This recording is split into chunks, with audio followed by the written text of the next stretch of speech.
আসসালামু আলাইকুম ও রহমতুল্লাহি ওবারাকাতুহু। প্রিয় দর্শক, আশা করি মহান রব্বুল আলমিনের দয়ায় সকলে অনেক ভালো আছেন। সময় এক প্রতারণার খেলা। মহাকালের অতুলান্ত গভীরে হারিয়ে যায় সময়, সুযোগ ও সক্ষমতা। মহান আল্লাহ তাআলা বলেন, ওয়াল আসর, অর্থাৎ মহাকালের শপথ। মানুষ অবশ্যই ক্ষতিগ্রস্ত। সূরা আসর আয়াত 1।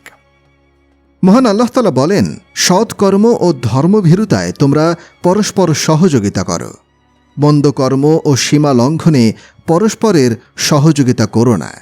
সূরা মাইদা আয়াত 2। মুমিনের বৈশিষ্ট্য প্রসঙ্গে মহান আল্লাহ তাআলা বলেন, তারা সৎ কাজে প্রতিযোগিতা করত আর আমাকে আশা ও ভীতি সহকারে ডাকত, আর তারা ছিল আমার প্রতি খুবই বিনয়ী। সূরা আম্বিয়া আয়াত 90। ইবনে উমর রাদিয়াল্লাহু আনহু বলেন, রাসূল সাল্লাল্লাহু আলাইহি ওয়াসাল্লাম একদা আমার 2 কাঁধ ধরে বললেন, তুমি এ দুনিয়ায় একজন মুসাফির অথবা পথচারীর মতো থাকো। আর ইবনে উমর রাদিয়াল্লাহু আনহু বলতেন, তুমি সন্ধ্যায় উপনীত হলে আর ভোরের অপেক্ষা করো না, এবং ভোরে উপনীত হলে সন্ধ্যার অপেক্ষা করো না। মহান আল্লাহর ক্ষমা ও জান্নাতি আমলে অগ্রসর থাকা এবং প্রতিযোগিতা করা ঈমানী পরিপূর্ণতার পরিচায়ক। মহান আল্লাহর নির্দেশ, তোমরা ভালো কাজে প্রতিযোগিতা করো। সূরা বাকারা আয়াত 148। এখানে প্রতিযোগিতা ও অগ্রসর শব্দের ব্যাখ্যা হল অন্যের চেয়ে এগিয়ে থাকা এবং ভালো কাজ শিগগিরই সম্পন্ন করা ইত্যাদি। জীবন ক্ষণস্থায়ী, মানুষের সাধ্য সামর্থ্য দ্রুত ফুরায়। তবু হাদিসের ভাষায় সুস্থতা ও অবসরের ব্যাপারে মানুষ খুবই উদাসীন। বুখারী। কাজেই সৎকর্মে বিলম্ব নয়। প্রিয় নবী সাল্লাল্লাহু আলাইহি ওয়াসাল্লাম বলেন, 7টি বিষয়ের আগে দ্রুত সৎকর্ম করো। ক, তোমরা কি এমন দারিদ্র্যের অপেক্ষা করছ যা তোমাদের সব কিছু ভুলিয়ে ফেলবে? খ, নাকি ওই ঐশ্বর্যের যা তোমাদের অহংকারী বানিয়ে ছাড়বে? গ, নাকি এমন অসুস্থতার যার আঘাতে তোমরা জরাজীর্ণ হয়ে পড়বে? ঘ, নাকি ওই বার্ধক্যের যা তোমাদের অথর্ব অপদার্থ বানিয়ে ছাড়বে? নাকি মৃত্যু যা শীঘ্রই এসে যাবে? চ, নাকি দাজ্জালের অনুপস্থিত যা কিছুর জন্য অপেক্ষা করা হচ্ছে, দাজ্জাল হচ্ছে সেসবের মধ্যে সবচেয়ে নিকৃষ্ট?